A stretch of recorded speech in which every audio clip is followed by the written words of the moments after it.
So I was talking to a friend of mine, and I was like, can you take the Nile River and put it on a globe and actually make it function?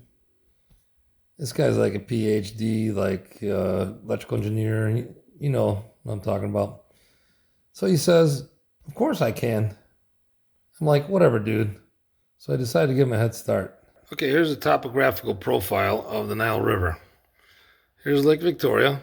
It drains down into the Mediterranean Sea. It's 1,135 meters high, so it's about 3/4 of a mile high. And it's 4,200 miles long.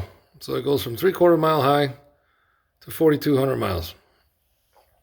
Okay, let's check out the Nile River on a globe.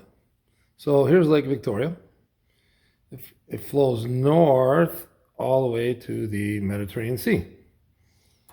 So it goes from here to here. So let's check it out from the side view.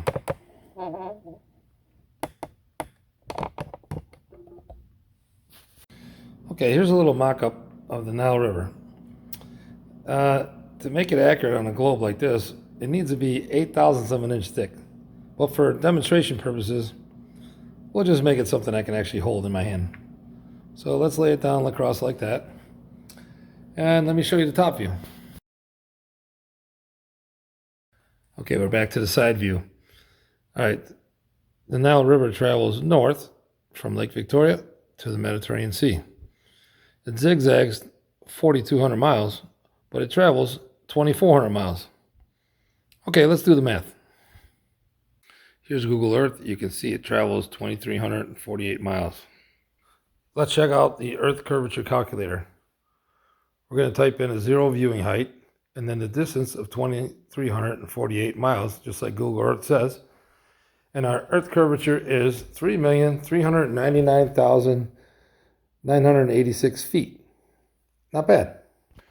Now we take our Earth curvature in feet, divided by 5,280, and we get miles, 643 miles. Now we divide it by 2, and we get 321 miles.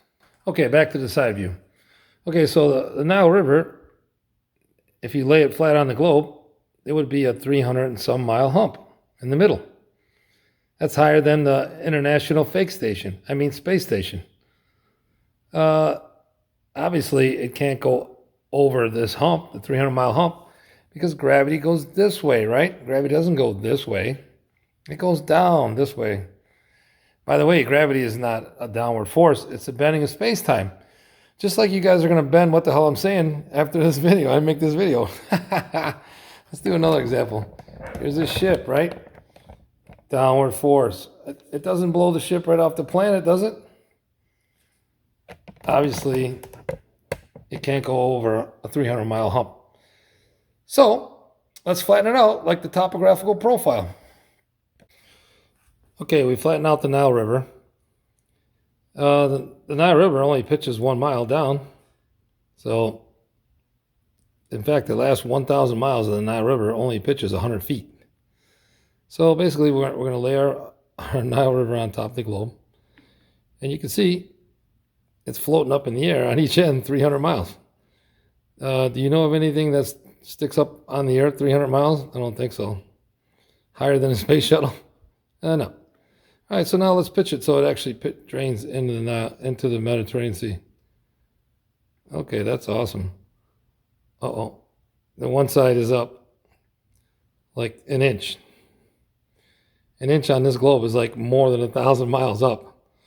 I don't think there's any mountains that are 1,000 miles high on the earth anywhere. All right, so now if we lay it down flat, let's say we're going to shove it into the globe. And let's see what happens. Okay, here's our soft globe. See, it's sticking up 300 miles. All right, let's shove it into the globe.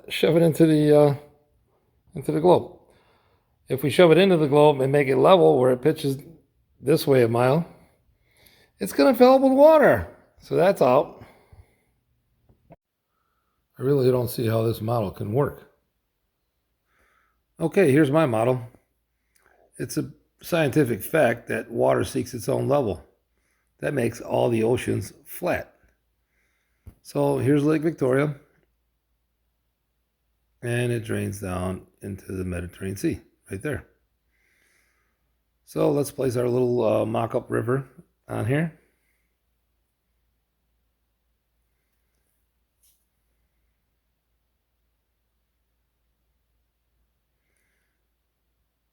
And we're basically going to pitch it 3/4 of a mile. Piece of cake. Obviously, if you survey it, it's going to be 3/4 of a mile higher on this side, and it's going to pitch down to the Mediterranean Sea. 3/4 of a mile. No problem. Okay, so here's the challenge. Make a mock-up of a globe with a circumference of 25,000 miles with the Nile River as stated. That actually works. I would love to see it.